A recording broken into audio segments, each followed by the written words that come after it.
Hi అండి, లక్ష్మీ శ్రీనివాస్ కిచెన్కి స్వాగతం. ఈరోజు మనము పెసలండి ఇవి. ఈ పెసలతో మనము పెసరచారు చేసుకోబోతున్నాం. ఈ పెసలు చక్కగా ఎర్రగా వేయించుకొని మనం కుక్కర్లో పెట్టుకొని చారు చేసుకోబోతున్నాం. ఇదిగోండి 3 వంకాయలు, 2 టమాటాలు, 1 ఉల్లిపాయ, 4 బెండకాయలండి, పచ్చిమిరపకాయలు, కరివేపాకు, కొత్తిమీర. ఇవిగోనండి తాలింపు దినుసులు. వీటితో చక్కగా మనము చింతపండు పులుసు నానబెట్టి ఉంచానండి. చక్కగా మనము పెసరచారు చేసుకుందాం. చాలా చాలా సూపర్ టేస్టీ ఉంటుందండి పెసరచారు. ఉలవచారు కన్నా కూడా చాలా టేస్టీగా ఉంటుంది. చక్కగా మనం ఈరోజు ఈ చారు చేసుకుందాం. రండి మనం ముందు పెసలు వేయించుకుందాం. ఇవ్వనండి పెసలు చక్కగా వేగిపోయినాయి. మంచి సువాసన వస్తాయండి వేగితే. ఆ సువాసన వచ్చేంత వరకు వేయించాలి. వేగిపోయి ఇప్పుడు ఈ పెసలను చక్కగా కడిగేసుకుని కుక్కర్ పెట్టేసుకుందాం. ఇదిగోనండి పప్పు చక్కగా ఉడికిపోయింది. చూసారా, మెత్తగా ఉడికిపోయింది పెసలు. ఇప్పుడు ఈ పెసల్ని మెత్తగా మనం పప్పు గుత్తుతో మెదిపేసుకొని, ఇది మెదగలేదనుకోండి ఒకసారి మిక్సీలో వేసేసుకున్నాం. దీంతో మెదకట్లేదండి, ఒకసారి మిక్సీలో వేసేస్తాం. ఇదిగోనండి మిక్సీలో ఇలా చక్కగా మెత్తగా పెట్టేసుకున్నాము. దీంట్లోకి ఇప్పుడు మనం ఇదిగోండి కొత్తిమీర, కరివేపాకు, పచ్చిమిరపకాయలు, ఉల్లిపాయ, టమాటోలు, బెండకాయ వేసేసుకున్నాం.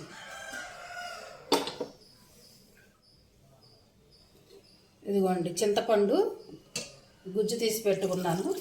ఇదిగోండి చింతపండు గుజ్జు కూడా వేసేసుకున్నాం.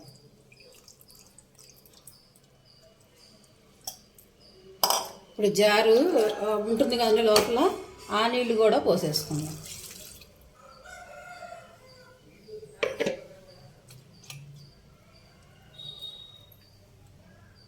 ఇవ్వనండి వంకాయలు, 2 వంకాయలు ఉన్నాయి కదా, అది పుచ్చిపోయిందండి.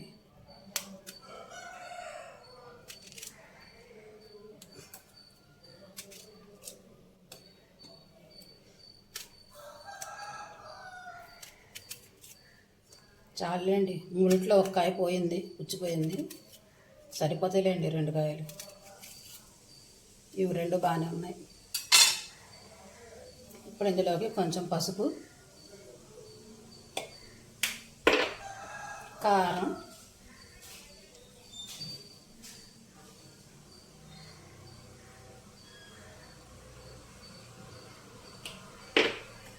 ఉప్పు కూడా వేసేసుకుందాం. రుచికి సరిపడా ఉప్పు. ఇవన్నీ వేసి కలుపుకొని మనం ఈ చిక్కదనం చూసుకొని, బాగా చిక్కగా ఉంటే వాటర్ పోసుకుందాం. చిక్కగానే ఉన్నాయండి, కొంచెం వాటర్ వేసుకుందాం. చూసారా, ఈ చిక్కదనం సరిపోతుందండి. ఉడికితే కొంచెం చిక్కదనం వస్తుంది. చూసారా, మరీ పచ్చగా కాకుండా మరీ చిక్కగా కాకుండా ఇలా ఉండాలన్నమాట. పెసర చారు సూపర్ టేస్టీ అండి చారు. ఇప్పుడు మనం స్టవ్ అంటించుకుందామండి. స్టవ్ అంటించుకొని చారు కొంచెం మరగాలి. మరిగిన తర్వాత మనం తాలింపు వేసుకుందాం. కొంచెం ఉప్పు వేసాం కదా, ఉప్పు పులుపు అవి చూసుకుందాం. ఏది చాలకపోతే అది వేసుకుందాం.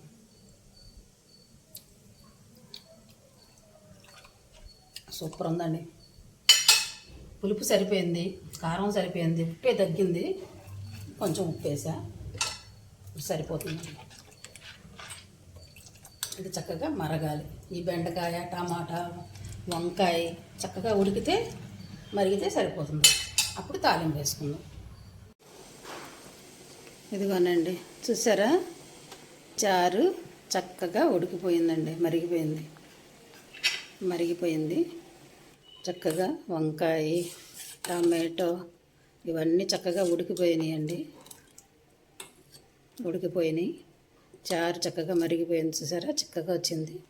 చల్లారితే ఇంకా చిక్కగా అయిపోతుంది అన్నమాట. ఇప్పుడు ఈ చారుని మనం తాలింపు వేసుకుందాం.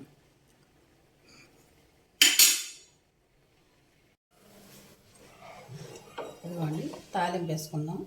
ఆయిల్ కాగింది. ఇందులోకి మనం కొంచెం ఆవాలు,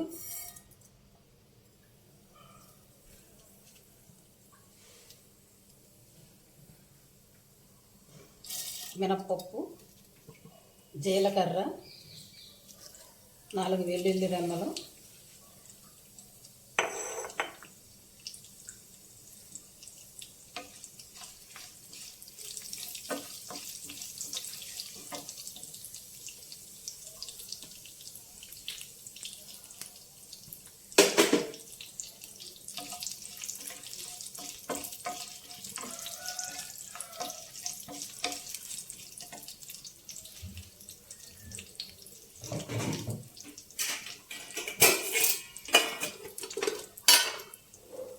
రెండు మెంతి గింజలు వేసుకుందాం.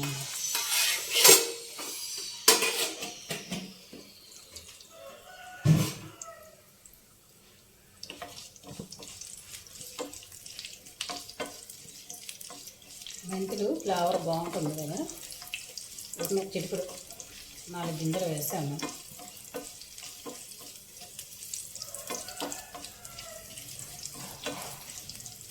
వేగనియండి ఇవి. ఎండుమిర్చి,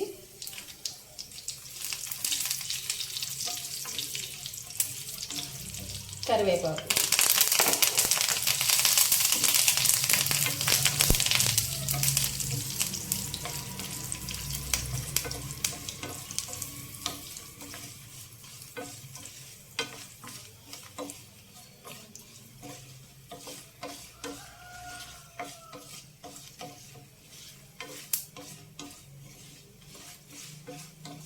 సూపర్ ఉంటుందండి చారు. ఒకసారి ట్రై చేయండి మీరు కూడా. పెసర చారు చాలా చాలా బాగుంటుందండి. మన పప్పు చారు, పెసరపప్పు చారు అన్నమాట. ఉలవ చారు, పెసర చారు, కంది చారు, అలానే పెసర చారు.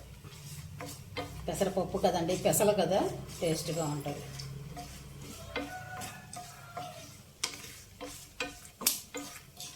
వేగిపోయిన తాలింపు వేసేద్దాం.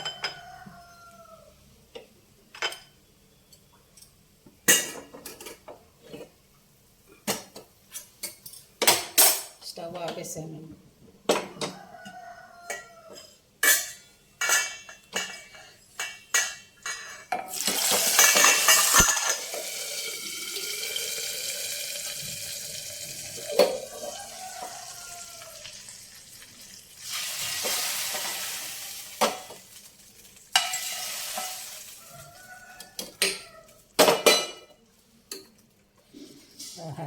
సూపర్ అండి. కలర్ఫుల్గా కూడా ఉందండి చారు.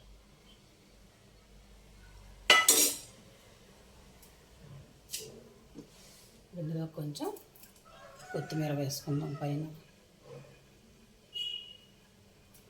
Super aroma.